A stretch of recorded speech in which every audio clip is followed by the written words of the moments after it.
China considered a national villain by the U.S. media. It is considered to be the next big competitor and an obstacle to the U.S. national interests. Are they really a threat to U.S., and if so, how far are they doing better than U.S.? Today on the channel, we are going to talking about the China threat, how they are outrunning America. China is a horrible country. The Chinese government is a disaster. They handled COVID poorly. Their relations with Pakistan, Iran, and all African countries are worrisome. China is harmful to American jobs. China is detrimental to manufacturing. China is harmful to human rights. China is notorious for igniting viral pandemics. China is detrimental to global peace. China is harmful for democracy and bad for liberty. This is how the United States perceives China. We perceive them almost entirely via our preconceptions, which are based on our beliefs about what is good. For us, China is this strange, strict, questionable, and frightening foreign place that threatens our influence on the world stage and undermines our influence in the world. This image of China as a menace, as uncivilized, has been in the making for more than a century. China has been the big, terrible, frightening, red communist spectrum on the horizon of America's global hegemony for the last decade. The media narratives in China now are expressed differently than they were a century ago, in terms of how they are expressed, but they share the same essential features. What we mean is an accepted and exclusive categorization of over 1.5 billion people as not merely suppressed, but is unable to exist outside of that repression.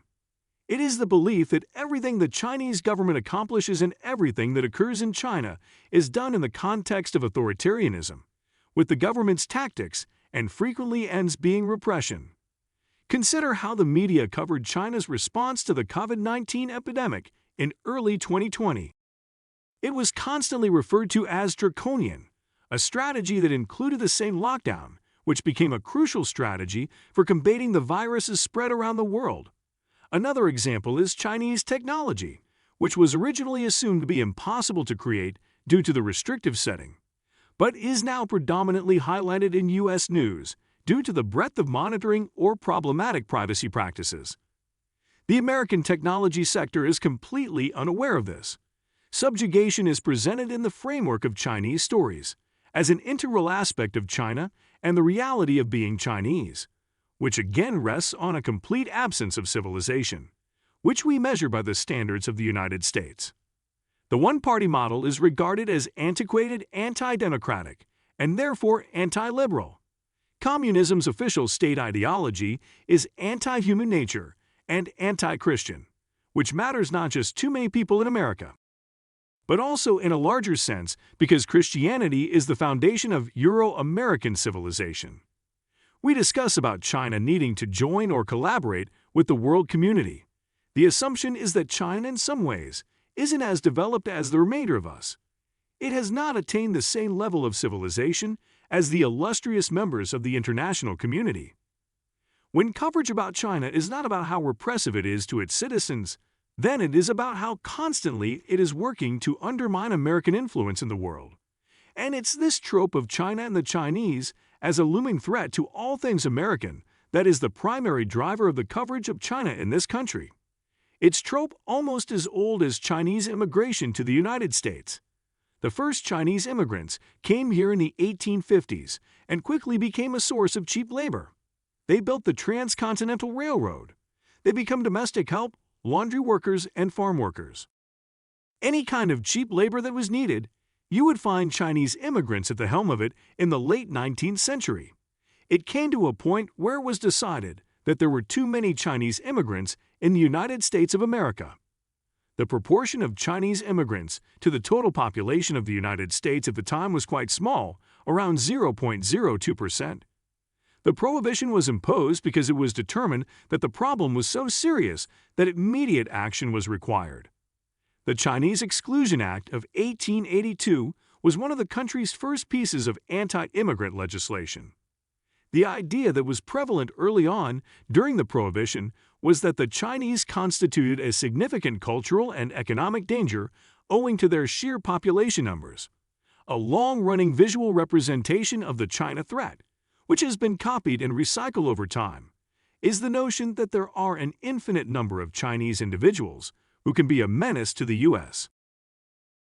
Today, the more sophisticated the manner that this is generated throughout the Western media, the more visuals you get. For example, in a piece about how the Chinese economy is rising, it will be complemented by photographs of Chinese military personnel, including columns of Chinese soldiers all holding their guns in the same manner on a parade or march.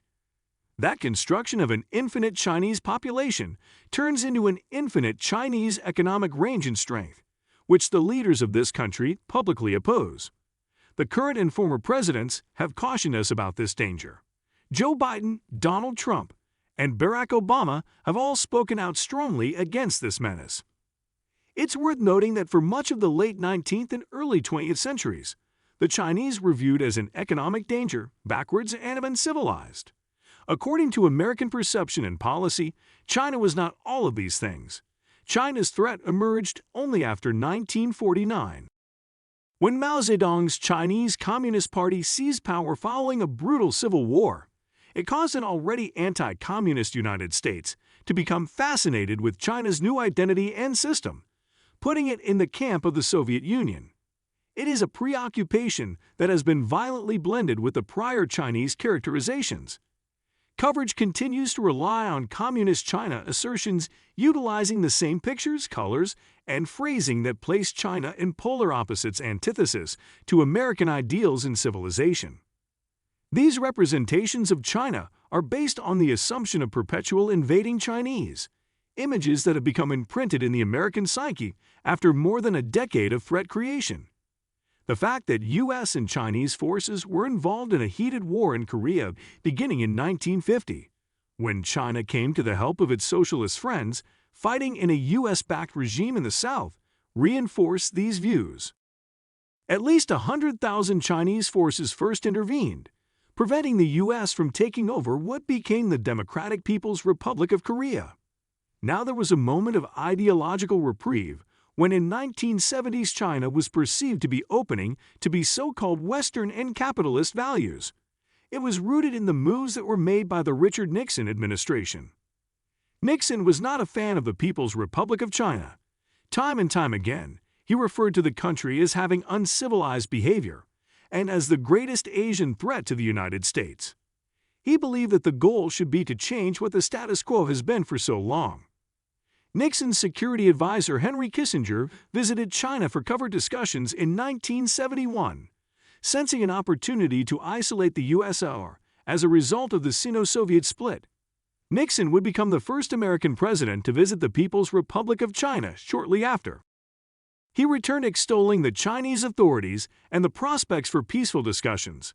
Deng Xiaoping, who succeeded Mao, decided that in order to improve the quality of life, there needed to be a shift away from Mao's Cultural Revolution and its international vision. As a result, he used a variety of reforms to bring China's markets into the global capitalist economic system. The United States was intrigued by economic liberalization. Deng Xiaoping was featured on the cover of Time magazine. Tiananmen Square ended all of the happiness between the two countries. These protests were aimed at increasing government transparency while decreasing political transparency. The protests were portrayed in the U.S. media as pro-democracy demonstrations. Since then, China's public perception has fallen and has yet to recover. The incident, combined with the realization that there would be no pro-Western democracy, altered perception and policy. Tensions between the U.S. and China have remained high during the Biden administration, which has made China a key element in enacting U.S. foreign policy. The more aggressive tone has persisted, with the Biden administration focused on China's Chinese people do not experience anything other than political and cultural suppression. We hope this video gave you a new perspective on the Chinese coverage in the media. If you did, then do like and subscribe to the channel. Also comment down below instances such coverage in the U.S. media you can think of. Until next time, goodbye.